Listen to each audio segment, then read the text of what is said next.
Bom, pessoal, olá a todos. Vamos fazer mais um tema aqui interessante. A gente vai falar agora sobre inspiração divina, né? É comum ouvirmos, os cristãos dizerem que Paulo, os demais autores do Novo Testamento, eles escreviam inspirados pelo Espírito Santo. Não, era o Espírito Santo que inspirava os autores, amadinha. E que o próprio Jesus lhe revelava o que dizer. Mas alguns escritos do Novo Testamento são tomados diretamente de obras gregas. Então, se Jesus estava ditando na mente de Paulo, e dos autores, Jesus conhecia e admirava os poetas gregos? Ou o Espírito Santo então soprava coisas gregas? Lembrando que o grego era um idioma considerado pagão, pelos hebreus. Eles nem gostavam de estudar grego, por causa da guerra lá de Antíoco Epífane, lá dos Macabeus, etc. e tal. Então eles consideravam uma língua de um povo inimigo. Tanto que nós temos várias referências que dizem isso. Mas, estranhamente, temos muitas citações de obras gregas no Novo Testamento. Por exemplo, quando Jesus aparece para Paulo, o autor diz: "E caindo nós todos por terra, ouvi uma voz que me falava em língua hebraica." Então Paulo ouviu Jesus, que apareceu para ele, falando em língua hebraica, porque Jesus estava falando hebraico. "Saulo, Saulo, por que me persegues? Dura coisa te recalcitrar contra os aguilhões." Porque Jesus seria um homem judeu do primeiro século, então com certeza Jesus devia falar aramaico, devia ser a língua corrente dele, e ele devia saber também hebraico. Mas só que Jesus disse: "E disse o Senhor, eu sou a Jesus, a quem tu persegues. Dura é para ti recalcitrar contra os aguilhões." Paulo refere Jesus a falar em hebraico, mas a citar uma expressão que Eurípides, um dramaturgo grego da antiguidade, usou mais de 400 anos antes, na peça de teatro As Bacantes, na linha 795, que diz: "dar pontapés contra aguilhões." Em grego, pós quenta lactizen, ou lactizo pós quentron. Recalcitar contra os aguilhões, que é dar pontapés em ferrões, é ser teimoso. Um aguilhão é uma vara com ferrão pontiagudo na ponta, que os pastores usam para disciplinar o gado. Por vezes, um boi poderia tornar-se teimoso e começar a dar coices no aguilhão do pastor, e o único resultado era magoar-se cada vez mais. A ligação que se pode fazer entre o terceiro relato da conversão de Paulo ali em Atos com a peça de teatro As Bacantes de Eurípides é reforçada por mais passagens em Atos que definitivamente ligam as duas obras. Por exemplo, nas Bacantes de Eurípides, o guarda que prende Dionísio, que é o personagem das Bacantes, informa que Dionísio entregou-se com mansidão e até colaborou. Já em Atos, fala que a passagem da Escritura que estava lendo era essa: "Foi levado como ovelha ao matadouro, e como está mudo o cordeiro diante de que tosquia, assim ele não abriu sua boca." Ou seja, Jesus também se entregou manso como uma ovelha. O guarda informa a Penteu que as bacantes que estavam presas e acorrentadas ficaram misteriosamente libertas. Fugiram por uma porta que se abriu, por nenhuma mão humana. Em Atos tem uma passagem parecida. Nessa mesma noite estava Pedro dormindo, entre dois soldados, acorrentado com duas cadeias, e as sentinelas diante da porta guardavam a prisão. E eis que sobreveio um anjo do Senhor, e uma luz resplandeceu na prisão, e ele, tocando no lado de Pedro, o despertou, dizendo: "Levanta-te depressa." E caíram-lhe das mãos as cadeias. Depois de terem passado a primeira e a segunda sentinela, chegaram à porta de ferro que dá para a cidade, o qual se lhes abriu a si mesma, e tendo saído, passaram uma rua, e logo o anjo se apartou deles. Segundo as bacantes, um terremoto abalou Tebas, destruindo o palácio de Penteu e libertando de imediato Dionísio dos seus grilhões. Em Atos diz que pela meia-noite Paulo e Silas oravam e cantavam hinos a Deus, enquanto os presos escutavam. De repente houve um tão grande terremoto que foram abalados os alicerces do cárcere, e logo se abriram todas as portas, e foram soltos os grilhões de todos. Nas bacantes, Penteu diz a Dionísio: "Escapastes às algemas, preserva a tua liberdade, senão renova a punição." Aí Dionísio responde: "É melhor fazer oferenda do que em fúria dar pontapés contra aguilhões." Em Atos diz algo parecido: "E caindo todos nós por terra, ouvi uma voz que me dizia em língua hebraica: Saulo, Saulo, por que me persegues? Dura coisa é te recalcitrar contra os aguilhões." Mas o que é que Eurípides, mais de 400 anos antes, contou na peça de teatro As Bacantes? Vamos dar um resumo aqui. Dionísio, o Baco, era o deus do vinho. Ele era o filho de Zeus e uma mulher Semele, filha do rei Cádmo de Tebas. A sua mãe caiu em desgraça por ter ficado grávida, porque a família não reconhecia Zeus como responsável daquela gravidez, que lembra um pouco o nascimento de Jesus, pessoal? A própria Semele ficou em dúvida se aquele com quem se deitou seria mesmo Zeus, e desafiou-o a prová-lo. Zeus, a fazer uma demonstração de poder, acabou por fulminar Semele, ainda grávida, com um raio, mas teve tempo de resgatar o feto e completar a gestação de Dionísio dentro de sua coxa. Os tebanos interpretaram essa morte trágica como um castigo divino, por Semele ter cometido blasfêmia, ao insinuar que tinha se deitado com Zeus. A peça de teatro começa com Dionísio, feito homem-carne, dirigindo-se a Tebas para vingar a memória de sua mãe e para exigir a devoção. As autoridades desprezam ele, Dionísio, mas as mulheres de Teba o acolhem. Juntam-se as bacantes, as seguidoras de Dionísio, para se entregarem a cultos lascivos, que seriam bacanais, dedicados ao deus do vinho, no Monte Citeron.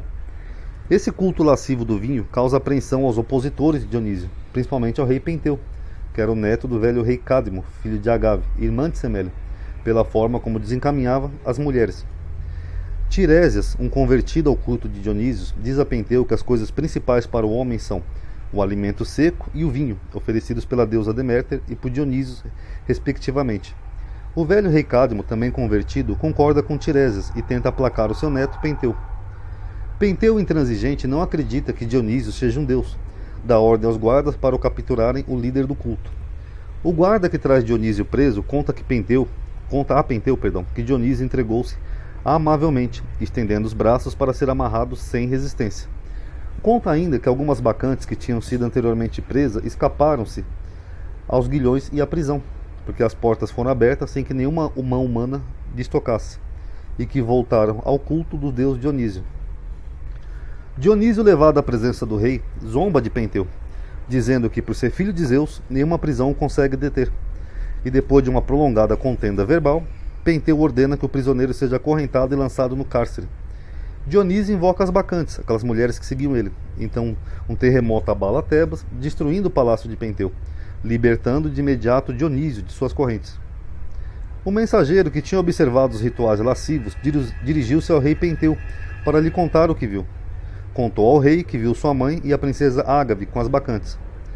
Aí Penteu se enfurece e ordena que os guardas façam uma incursão ao monte Citeron para reprimir as bacantes, responsáveis, segundo ele, pelo terremoto. Dionísio reaparece-lhe para o dissuadir e convence-o a ir verificar por ele mesmo as liturgias bacantes no monte Citeron. Penteu, curioso, aceita. Dionísio, entretanto, impõe-lhe uma condição. Deveria ir disfarçado de mulher, com uma farta cabeleira e uma roupa de pele de veado. Aí o rei Penteu, então, saiu do seu semi-destruído palácio e, com sintomas de embriaguez, não percebeu a armadilha que o esperava. Ao chegar ao monte, Penteu é preso num pinheiro para ser castigado pelas bacantes, com pedras e dardos.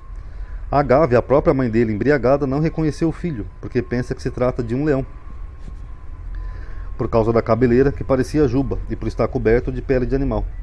Sugere que o pinheiro seja cortado para poderem punir o intruso e cortarem-lhe a cabeça. Agave, ainda embriagada, a mãe do rei Penteu, retorna a Tebas, exibindo a cabeça do filho como troféu. Exige a presença do Penteu, que estava na mão dela, para que ele exponha a cabeça do alto das mulheres de Tebas. O velho rei Cadmo também volta para a cidade e depara-se com aquele quadro desolador da sua filha a segurar a cabeça do seu neto, o que significava o fim da linhagem dos reis de Tebas. Tudo isso porque Dionísio não perdoara os maus tratos, as humilhações e os ultrajes sofridos na mão de Penteu. Então nós temos aqui uma tragicomédia grega, uma das mais populares desde que foi escrita sobre o deus do vinho, Dionísio, Deus feito homem, filho de Zeus. Este deus tem muitas mulheres como seguidoras fiéis. Para além das passagens paralelas com Atos já referidas, isso não faz lembrar mais nada? Por exemplo, Dionísio era filho de Zeus com uma mulher. Jesus também era filho de Deus com uma mulher humana. Dionísio era o deus do vinho e das bebidas, e Jesus faz uso do vinho, inclusive como seu sangue. Ou seja, quem não beber do meu sangue não terá parte comigo, que era o vinho, que simbolizava o sangue de Cristo. Dionísio anda rodeado por seguidoras, as bacantes. Jesus anda rodeado de mulheres, que são suas seguidoras mais fiéis. Um seguidor diz que o mais importante é o alimento seco e o vinho. Jesus diz que seu corpo é o pão, que é o alimento sangue, que é o alimento seco, e o seu sangue é o vinho. Dionísio entrega-se amigavelmente, sem resistência. Jesus também entrega-se amigavelmente, sem resistência. Dionísio é interrogado pelo rei Penteu, e Jesus é interrogado por Pilatos. Essa peça de teatro foi escrita por volta de 406 antes da Era Comum, por Eurípides. Portanto, foi escrita uns bons séculos antes dos Evangelhos e dos Atos dos Apóstolos. Em outra passagem, nós temos aqui Paulo no Areópago grego, que diz assim: E estando Paulo no meio do aerópago, disse: Homens atenienses, tudo vos vejo um tanto supersticiosos, porque passando eu e vendo vossos santuários, achei também um altar que estava escrito: Ao Deus desconhecido. Este, pois, que vós honrais, não conhecendo, é o que vos anuncio. E o Deus que fez o mundo e tudo que nele há, sendo o Senhor do céu e da terra, não habita em templo feito por mão de homens, nem tampouco é servido por mão de homens, como que necessitando de alguma coisa, pois ele mesmo é quem dá a todos a vida, e a respiração, e todas as coisas. E de um só sangue fez toda a geração dos homens, para habitar sobre toda a face da terra, determinando os tempos já dantes ordenados, e o limite da sua habitação, para que buscasse ao Senhor, se porventura tateando o pudessem achar, ainda que não está longe de cada um de nós, porque nele vivemos, nos movemos e existimos, como também alguns dos vossos poetas disseram, pois somos também sua geração. A primeira parte desse versículo, que ele fala assim, desse versículo 28, vem de Crética, por Epímanes, e a segunda parte vem do hino a Zeus, escrita pelo poeta Cílico Arato. Com certeza, ambas as linhas foram dirigidas a Zeus na literatura grega, mas Paulo as aplicou ao Criador de quem ele falava. Paulo citou a primeira metade da quinta linha, palavra por palavra, de um poema astronômico de Arato, um compatriota grego dos apóstolos, e seu antecessor por cerca de 3 séculos. Pois nele vivemos e nos movemos e existimos, que ele fala aqui. Citação da obra Crética, do poeta Epímenes, de 600 anos antes de Cristo, natural de Knossos, em Creta. Era conhecido por suas predições e sabedoria. Escreveu oráculos e poemas de cunho mitológico e teológico, porque dele também somos geração. Essa citação é da obra de Cleanto e de Arato, aos quais possuíam similaridade extrema a que vemos invocada. Cleanto, o filósofo estoico grego, em seu poema Hino a Zeus, tem uma linha similar em extremos ao que vimos aqui citada. Esse aqui é do Hino a Zeus, de Cleanto. Mais glorioso dos imortais, de muitos nomes, todo-poderoso e para sempre, tu, ó Zeus, soberano da natureza, e que guias com tua mão tudo quanto existe, saudamos com louvores.